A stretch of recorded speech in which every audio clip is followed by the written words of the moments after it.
Welcome back to another recap and review of Smackdown. How you doing? The show kicks off with the WWE Undisputed Champion Cody Rhodes, who wants to take a moment to talk about Randy Orton. Randy has been his friend and mentor for many years, so he just feels so guilty that he was put through a table trying to save him. Yeah, it's absolutely your fault. I have no idea why Cody thought it was a good idea to try to fight the entire Bloodline by himself, especially when Randy told him not to, and that if he did, he would have to come out and try to help him. At this point, Cody totally deserves for Randy to turn on him. Cody also talks about his challenger at Summerslam, Solo Sikoa. He doesn't get to say much, mostly just Solo's not ready, and after everything, he's still standing because he's interrupted by A-Town Down Under, who were attacked by Jacob Fatu last week and are blaming it on Cody for some reason. Theory brings up how his cheek is swollen, in which Cody suggests it's because Waller kneed him in the face on accident. We've been hinting at their split for so long. It seems like half of the roster is straight up telling them to break up already. And then Cody straight up handles a 1v2 with a steel chair. This was fun.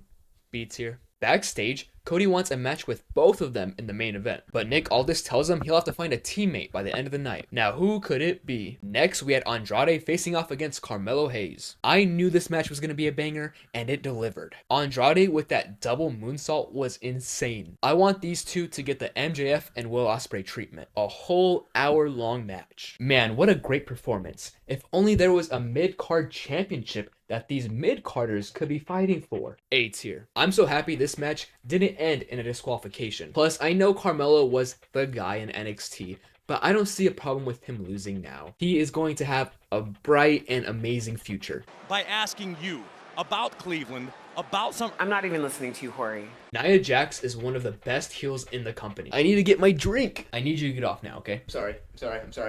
Nia Jax is one of the best heels in the company. She's coming for the title just because she doesn't want to see Bayley succeed. Bayley also brings up the injury in 2017,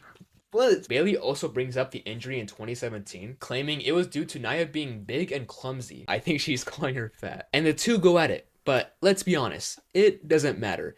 Tiffany Stratton is cashing in the Money in the Bank and walking out of SummerSlam as champion, and I can't wait for it. Backstage, Chelsea Green is trying to talk to Nick Aldis when she bumps heads with Bianca Belair. It's like the worst woman you could pick a fight with, which proved to be true. They had a match and she lost in like 2 minutes. F tier. Chelsea Green needs to be pushed to the moon, and she's got all the potential. She's got the character and the in-ring work. Don't let it go wasted. After the match, Isla Dawn and the other one show up on the Titantron to troll Bianca and Jade Cargill. Please give them the titles back. I am begging you. After that, we had the contract signing for the United States Championship match at SummerSlam between LA Knight, and Logan Paul. I am probably the biggest Logan Paul hater. In wrestling, I mean. There are many other communities that hate him. And he just proved me right here again. He took the same old jab that The Miz used last year. You know, you're just trying to impersonate The Rock, you flash in a pan, which thankfully Knight clowned on him immediately for using old material. But besides that, Paul actually cut a pretty good promo about how he is in a million different industries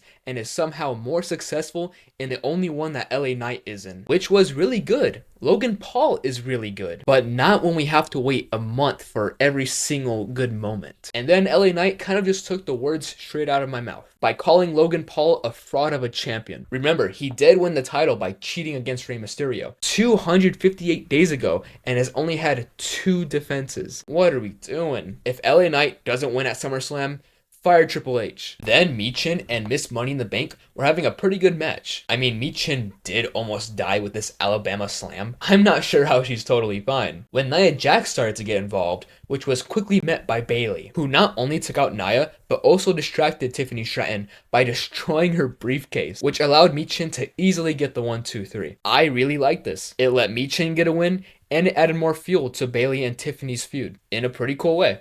A tier. Now I'm just waiting for Tiffany to bring out the pink Barbie briefcase. Then it was time for the main event. Cody Rhodes' mystery partner was Kevin Owens, which may have seemed obvious, but Kevin was out for a while to be with his family after his mom was hospitalized. But recently he shared she is doing all right. I am very happy to hear that. And I'm also happy that Kevin Owens countered a superplex into a swanton bomb. I love the running gag that Kevin Owens can't be superplexed, and it's been going on for a couple of years.